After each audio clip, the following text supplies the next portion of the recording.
नमस्कार. आज आपण गुळपोळी करणार आहोत. तुम्ही बघू शकतात की ती टम्म फुगलेली गुळपोळी, मस्त पॉकेट्स तयार झालेले आहेत आणि आत छान सारण भरलेलं आहे. आणि आपली पोळी टम्म फुगलेली आहे बघा. तुम्ही बघू शकतात कुठेही फुटलेली नाही किंवा पॅन खरकटा झालेला नाही आहे. सुंदर आपल्या पोळ्या तयार झालेल्या आहेत. होतातही झटपट आणि खायलाही सुंदर. एकदा सारण करून ठेवलं किंवा गूळ तयार करून ठेवला की ह्या पोळ्या करायला काही कठीण नसतात. चला तर मग ह्या पोळ्या कशा करायच्या ते बघूया. मी 1 कप इथे गव्हाचं पीठ घेतलेलं आहे. आपण मैद्याचा वापर करणार नाही आहे. त्यातच टाकणार आहोत आपण 2 टेबलस्पून डाळीचं पीठ. बारीक दळलेलं डाळीचं पीठ घ्यायचं आहे आपल्याला, जाड घ्यायचं नाही आहे. पिठातच आपल्याला किंचित मीठ टाकायचं आहे चवीसाठी आणि हे कालवून घ्यायचं आहे आपल्याला. आता यात आपल्याला मोहन टाकायचं आहे, तर 1 टेबलस्पून मी तूप घेतलेलं आहे. ते आपल्याला कडकडीत गरम करून घ्यायचं आहे. आता तुपाऐवजी तुम्ही तेलसुद्धा घेऊ शकतात, काहीच हरकत नाही. कडकडीत तुपाचं मी मोहन टाकलेलं आहे आणि आता 1 ते 2 मिनटं आपण चमच्याने कालवून घ्यायचं आहे, कारण खूप गरम आहे, हाताला चटका बसण्याची शक्यता असते. हे सुद्धा आपल्याला 2 ते 3 मिनटं असं छान मस्त चोळून घ्यायचं आहे. तूप सगळ्या पिठाला छान चोळलं गेलं पाहिजे आणि असा मुटका वळला पाहिजे, म्हणजेच आपलं मोहन बरोबर झालं आहे. आता आपण साध्या पाण्याने हे भिजवून घ्यायचं आहे. आपल्याला पोळीची कणिक भिजवतो तसं आपल्याला भिजवायचं नाही आहे, त्यापेक्षा आपल्याला घट्ट ही कणिक भिजवायची आहे. कणिक आपल्याला आधीच भिजवून ठेवायची आहे, म्हणजे ती छान 15 ते 20 मिनटं आपण सारण करोस्तोपर्यंत ती छान भिजते, म्हणून आधी आपल्याला कणिक भिजवून घ्यायची. आणि हे बघा, हे असं थोडंसं घट्ट कणिक मी भिजवलेली आहे. त्यावर आपल्याला थोडंसं टाकायचं आहे तेल आणि सगळीकडे तेल छान फिरवून घ्यायचं आहे. आणि आता हे कणिक आपल्याला झाकून ठेवायची आहे. छान एका भांड्याने ती मस्त झाकून ठेवायची आहे. कणिक भिजतीये तोपर्यंत आपल्याला तीळ भाजून घ्यायचे आहे. मी 1 कप इथे तीळ घेतलेले आहे. हे गावरान तीळ आहे. गावरान तीळ आपल्याला खमंग भाजून घ्यायचे. गावरान तिळाची चव छान लागते म्हणून मी इथे गावरान तीळ वापरलेले आहेत. ती खमंग 3 ते 4 मिनटं मी भाजून घेतलेली मंद अग्नीवर आणि 1 चमचा त्यात खसखस टाकली आहे. खसखस भाजायला फार वेळ लागत नाही, म्हणून अगदी शेवटी खसखस आपल्याला टाकायची आहे. 3 ते 4 मिनटं मी तीळ भाजून घेतलेली आहे. आता मी ही काढून घेणार आहे. त्यानंतर आपल्याला भाजायचे खोबरं. अर्धा कप मी खोबरं घेतलेलं आहे. ते पण मी गुलाबी रंगावर भाजून घेतलेलं आहे. याला तूप, तेल काहीही वापरायचं नाही आहे, नुसतंच कोरडं आपल्याला भाजायचं आहे. ते सुद्धा भाजून झालेलं आहे. 2 ते 3 मिनटातच खोबरं भाजून झालेलं आहे. त्यानंतर आपल्याला डाळीचं पीठ घ्यायचं आहे. अर्धा कप मी डाळीचं पीठ घेतलेलं आहे. हे सुद्धा छान मस्त खमंग भाजून घ्यायचं आहे. इथे सुद्धा आपण तेलाचा, तुपाचा वापर केलेला नाही आहे, कोरडंच पीठ भाजून घेतलेलं आहे. आता हे सगळं आपल्याला एकत्र करायचं. पीठ सुद्धा पूर्ण गार होऊ द्यायचं आहे आणि नंतर मग सगळं एकत्र करायचं आहे.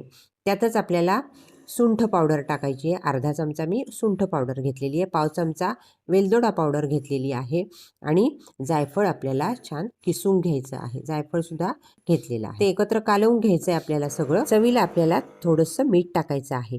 त्यानंतर मी 1 कप गूळ मोजून घेतलेला आहे. तो ज्या मापाने आपण तीळ घेतलेले आहे त्याच मापाने आपल्याला गूळ घ्यायचा आहे.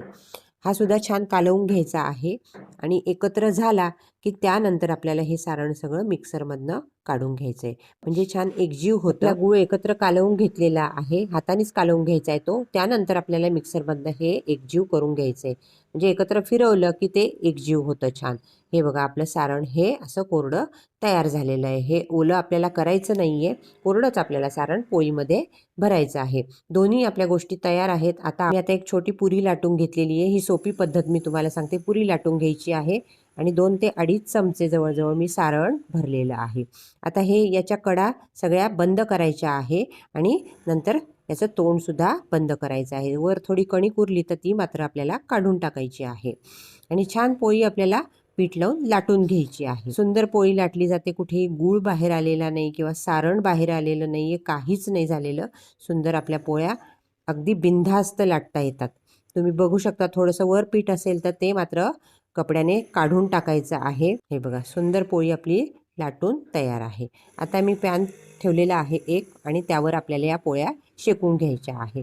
दोन्हीकडनं मस्त खमंग आपल्या पोळ्या शेकून घेणार आहे. आता या पोळ्यांना तुम्ही तेल लावू शकता, तूप लावू शकतात, काहीही लावू शकतात. तुम्ही बघू शकतात ही पोळी किती छान टम्म फुगली आहे बघा, आणि कुठेही गूळ बाहेर आलेला नाही आहे, सारण बाहेर आलेलं नाही आहे. सुंदर आपली पोळी तयार झालेली आहे. दोन्हीकडनं मस्त खमंग भाजून घ्यायची आहे. मोठ्या गॅस करायचा नाही आहे आपल्याला, मीडियम गॅसवरच या पोळ्या छान शेकून घ्यायच्या आहे. कारण त्यात गूळ असतो, त्यामुळे गूळ चिकटण्याची शक्यता असते, गूळ जळण्याची शक्यता असते, म्हणून मोठ्या गॅसवर आपल्याला पोळ्या शेकायच्या नाही आहे, मीडियम गॅसवर आपल्याला करायची आहे. दुसरी पोळी मी टाकलेली आहे, ही सुद्धा मस्त अशी खमंग आपल्याला भाजून घ्यायची आहे. तुम्ही बघू शकतात किती सुंदर पोळ्या झालेल्या आहे. यावर सुद्धा आपण आता तेल लावणार आहोत, तूप लावणार आहे. तुम्हाला जे आवडेल ते लावा. मी इथे तूप लावलेलं आहे. दोन्हीकडनं आपल्या पोळ्या शेकून घ्यायच्या आहेत. आपण डाळीचं पीठ मुद्दाम टाकलेलं आहे, कारण डाळीच्या पिठाने पोळी अतिशय खमंग लागते. आणि सगळे मस्त आपण जायफळ टाकले, वेलदोडा पूड टाकले, सुंठ पावडर टाकलेली आहे, त्यामुळे मस्त आपली पोळी तयार झाली. तुम्ही बघू शकतात, मी एका बाजूने तुम्हाला दाखवण्याचा प्रयत्न केला, पण खूप पोळी गरम असल्यामुळे मला ती उघडता आली नाही. नाही तर मस्त 2 पदर त्याचे झालेले आहे. आता दुसरी पद्धत कशी, वाटी तयार करून घेतलेली आहे मी. कडेने असं पातळ पातळ आपण मोदकांना जसं करतो तशी आपण वाटी तयार करून घ्यायची आहे. 2 ते 2.5 चमचे मी सारण त्यात टाकलेलं आहे. आणि आपण मोदक जसा करतो ना, चुण्या चुण्या करून जसा करतो तसंच आपल्याला याला चुण्या घ्यायच्या आहे आणि तोंड बंद करायचं आहे. ही बघा, ही सोपी पद्धत आहे. सारण अजिबात खाली सांडत नाही. मस्त अशी पोटली तयार करायची आहे आणि वर जर जास्त असेल तर ते काढून टाकायचं आहे, नसेल तर तिथेच ते बंद करायचं आहे. हे बघा, बघू शकता तुम्ही किती सुंदर झालेलं आहे. आणि हे थोडंसं असं दाबून घ्यायचं आहे, सारण थोडंसं बाहेर काढायचं आहे, म्हणजे शेवटपर्यंत आपलं सारण पोहोचतं. हे बघा, बघू शकता तुम्ही, थोडंसं पीठ लावलेलं आहे. मी गव्हाचं पीठच आहे, तांदळाचं पीठ वगैरे मी घेतलेलं नाही आहे.